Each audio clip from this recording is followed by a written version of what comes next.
Doctor Shahnaz Mauzam, royal cosmetic surgery. आज हम general hair issues पे बात करेंगे। आपके क्वेरीज हों तो आप जनरल टॉपिक, कोई ऐसा ख़ास टॉपिक नहीं है सिवाय इसके कि आप लोग जो है वो इस ह्यूमिड वेदर में किस तरह से बालों की केयर कर सकते हैं, किस तरह से अपने हेयर्स को जो है वो नरिशमेंट दे सकते हैं। और हेयर हमारी बॉडी का उसी तरह हिस्सा है जिस तरह हम बाकी चीज़ों की केयर करते हैं, हमें अपने हेयर की भी उसी तरह मेंटेनेंस चाहिए। जब हम अपने वार्डरोब का ख्याल रखते हैं, अपना घर का ख्याल रखते हैं, अपने स्किन का ख्याल रखते हैं, तो हमें अपने हेयर्स का भी ख्याल रखना चाहिए। और इस ह्यूमिड वेदर में हेयर को बहुत ज़्यादा प्रिकॉशंस की ज़रूरत होती है। आप उनको बहुत ज़्यादा अच्छे तरीके से मेंटेन रखें ताकि अगर आप किसी इवेंट पे जा रहे हैं तो आपको किसी किस्म का कोई इशू ना हो। इसमें आपने कंडीशनर्स, अच्छे केराटिन बेस्ड कंडीशनर जो है वो यूज़ करने चाहिए। कंडीशनर यूज़ करने का भी एक तरीका होता है, आपको अपने बालों की जड़ों में कंडीशनर यूज़ नहीं करना है, आपने बालों की टिप्स पे यूज़ करना है और अपने फिंगर टिप्स के साथ उसको जो है वो कंडीशनर लगा के फिंगर टिप्स के साथ कॉम करना है। शैम्पू भी आपको केराटिन बेस या सल्फेट फ्री शैम्पू जो है वो यूज़ करने चाहिए, क्योंकि जितनी हम चीज़ें हेयर डाई है, स्ट्रेटनिंग ट्रीटमेंट्स हैं, इनसे हम अपने बालों को बहुत ज़्यादा डैमेज कर लेते हैं। और आजकल ये चीज़ें इतनी ज़्यादा कॉमन हो गई हैं, इसके बगैर रहा भी नहीं जा सकता है। तो इसलिए हमें हेयर केयर प्रोडक्ट्स जो है वो उस अकॉर्डिंगली यूज़ करनी चाहिए कि जो ट्रीटमेंट आपने कराया है अपने बालों के लिए, उस हिसाब से आपने अपने बालों को ट्रीटमेंट्स भी लेने हैं। और जितनी ज़्यादा हम ये चीज़ें यूज़ करते हैं, हमारा हेयर फॉल भी बहुत ज़्यादा होता है। और हेयर फॉल के लिए हमें PRP, एक्सोसोम थेरेपीज़, मेडिकेशंस और इस किस्म की और भी जो ट्रीटमेंट्स हैं वो लेते रहना चाहिए ताकि हमारे बाल स्ट्रॉन्ग हों, हेयर फॉल रुके। इससे रिलेटेड आपके कोई क्वेश्चंस हैं तो आप कर सकते हैं। अच्छा, I have hair loss issue, मैं उसका क्या करूँ? देखिए, आप को डिटेल में बताना होगा, देखना होगा कि आपका हेयर फॉल हो क्यों रहा है। क्या कोई डैंड्रफ है, कोई स्ट्रेस है, किसी न्यूट्रिशनल कोई डेफिशिएंसी है, ये चीज़ें रूल आउट करनी होंगी। अच्छा, नॉट हेयर क्वेश्चन, लेकिन वाइटनिंग इंजेक्शंस लगवा सकते हैं? थोड़ा सा उसके बारे में बता दें। बिल्कुल, वाइटनिंग इंजेक्शन आप लगा सकते हैं। उसके लिए भी पहले आपको अपने फिजिशियन से या कॉस्मेटोलॉजिस्ट से कंसल्ट करना होगा और वो आपको सही गाइड कर सकते हैं कि आप वाइटनिंग इंजेक्शंस की तरफ जा सकते हैं या नहीं जा सकते। ठीक है, कोई ऐसी चीज़ जो बालों में कभी भी नहीं लगानी चाहिए, यू नो? बहुत सारी चीज़ें हैं। हेयर डाई है, हेयर डाई हम लगाते हैं, लेकिन ये कि ऑब्वियसली वो एक ज़रूरत है। और स्ट्रेटिंग ट्रीटमेंट्स हैं जो हम कराते हैं, स्मूथिंग ट्रीटमेंट्स हैं जो हम कराते हैं, जो हमें नहीं करानी चाहिए। ये बालों के केराटिन को ख़त्म कर देती हैं। बहुत सारी चीज़ें। अच्छा, अगर इन केस हम ये ट्रीटमेंट्स करा रहे हैं तो मैक्सिमम डैमेज कंट्रोल करने के लिए इसके साथ क्या कर सकते हैं? मैंने आपको बताया, इसके साथ आप मेडिकेशंस भी ले सकते हैं। आपने जो ट्रीटमेंट कराई है उसके अकॉर्डिंग जो आपके शैम्पू और कंडीशनर्स हैं वो उसके अकॉर्डिंग होने चाहिए। इसके साथ आप उस हेयर फॉल को रोकने के लिए, क्योंकि जितनी भी ये ट्रीटमेंट्स हैं इसके बाद ज़रूर हेयर फॉल होता है, हेयर बहुत ज़्यादा डैमेज होता है, तो आपको PRP और बाकी मेडिकेशंस की तरफ जो है वो जाना पड़ता है। अच्छा, I am 27 years old. I want GFC treatment. I have done hair transplant for hairline, 2500 grafts.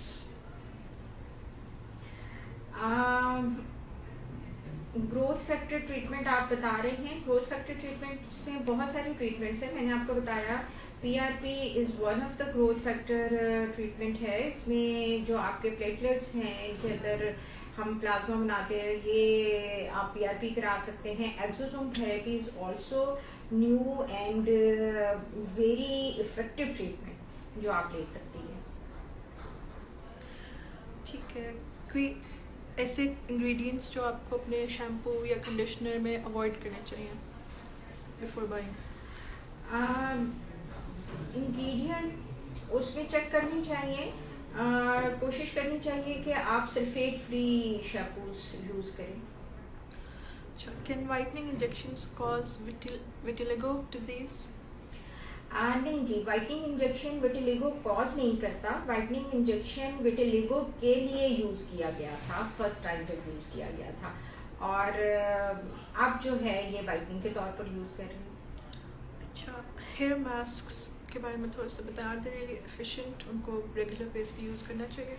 Ji, hair mask की बहुत ज़रूरत है। हेयर मास्क जो है वो आप वीकली बेसिस पर ज़रूर यूज़ करें, और उसका भी एक प्रोटोकॉल है हेयर मास्क यूज़ करने का, और जो प्रोटोकॉल आपके फिजिशियन आपको बताते हैं या हेयर से रिलेटेड जिनके पास आप जाते हैं उससे आप वो जिस तरह आपको बताएं आप उस तरीके से उनको यूज़ करें। ठीक है, कोई स्पेसिफिक हेयर केयर रूटीन होनी चाहिए आपकी, जैसे स्किन केयर रूटीन होती है आपके हर रोज़?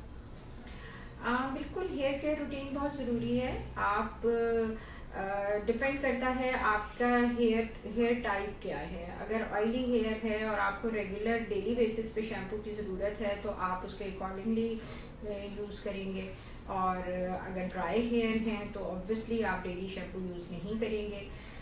तो हेयर केयर आप अपने हेयर टाइप के मुताबिक करेंगे। Sure. I have done hair transplant on hairline with 2500 grafts from Genova Holy Family. I'm using biotin and bioxin, and I'm avoiding using minoxidil and hairfin. Please tell me alternative of minoxidil. जी, minoxidil का temporary result होता है। Initial hair fall में हम minoxidil देते हैं, और इसमें ये है कि आप डिफरेंट इंग्रेडिएंट्स के साथ भी हमारे पास ऑल्टरनेट मिनॉक्सिडिल के हैं जो कि आप यूज़ कर सकते हैं, और वो आप अपने फिजिशियन से कंसल्ट करें और वो आपको ज़रूर बताएंगे। अच्छा, वाइटनिंग इंजेक्शंस का ये कि आर दे इफेक्टिव, और दूसरा कि बेस्ट एज क्या है यूज़ करने की? वाइटनिंग इंजेक्शन डिपेंड्स, वेरी करता है। ये 100% नहीं है कि आपको रिजल्ट मिलेगा। हाँ, वन टोन ज़रूर लाइट होती है और स्किन टोन आपकी बेहतर होती है। और बेस्ट एज इसकी कोई? ऑब्वियसली आफ्टर 18 आप उसको यूज़ कर सकते हैं। ठीक है, और आपकी अगर विग्स और एक्सटेंशंस हों परमानेंट, यूजुअली अगर लोग लगाते हैं, तो उसका कोई केयर का स्पेसिफिक तरीका होता है? बिकॉज उसकी वजह से इन्फेक्शंस वगैरह भी हो सकती हैं। बिल्कुल, hair wigs and hair patch लगाए जाते हैं, और जब आप ये कोई भी इस किस्म की ट्रीटमेंट लेते हैं तो उसकी केयर आपको उसके साथ ज़रूर बताई जाती है। ठीक है, I am 26 years old, what face PRP and Botox is it good for me, male? बिल्कुल, डिपेंड करता है कि आपकी कितनी वो ये देखिए, ये सारी चीज़ें आपका फिजिशियन कॉस्मेटोलॉजिस्ट ही डिसाइड कर सकता है कि आपको ज़रूरत है या नहीं है। जब आप उनको विज़िट करेंगे तो वो आपको बताएंगे, और आप विज़िट करें। What can we get hair transplant result with medicine? Hair transplant के साथ मेडिसिन तो ज़रूरी है, क्योंकि वो इसकी रीग्रोथ में हेल्प करते हैं। कोई anti ageing face wash? Yes, बहुत सारे। अच्छा, PRP और एक्सोसोम्स कौन सा बेहतर है आजकल? आजकल न्यू टेक्निक एक्सोसोम है। पीआरपी एंड एक्सोसोम में डिफरेंस ये है कि पीआरपी न्यू हेयर ग्रोथ नहीं करता, आपके हेयर फॉल को रोकता है और हेयर को स्ट्रॉन्ग करता है, और एक्सोसोम जो है आपकी न्यू हेयर ग्रोथ करता है। So what is the latest method for hair transplant? Latest FUE DHT जिसको कहते हैं, DHI कह रहे हैं, तो वो DHI is part of FUE, लेकिन FUE जो है वो न्यू टेक्निक ही है. PRP versus hijama, which is better? PRP is temporary. All is temporary. आपको सेशन जो है वो लेने पड़ते हैं और मेंटेनेंस जो है ज़रूरी है, वो चाहे हिजामा है या PRP है. How to remove facial hair permanently? For his laser. Hair removal. अच्छा, कोई बहुत prominent reason for hair loss जो लोग identify ना कर सकते हो usually? देखिए, हम रेगुलर बेसिस पे ब्लड टेस्ट नहीं कराते. Vitamin D, vitamin B12, thyroid, इन सब की इनमें से कोई भी रीज़न हो सकता है. स्ट्रेस इज़ आजकल के दौर में एक बहुत बड़ा रीज़न है, और इसके अलावा स्मोकिंग बहुत बड़ा रीज़न है, और नींद का पूरा ना होना बहुत बड़ा रीज़न. ठीक है.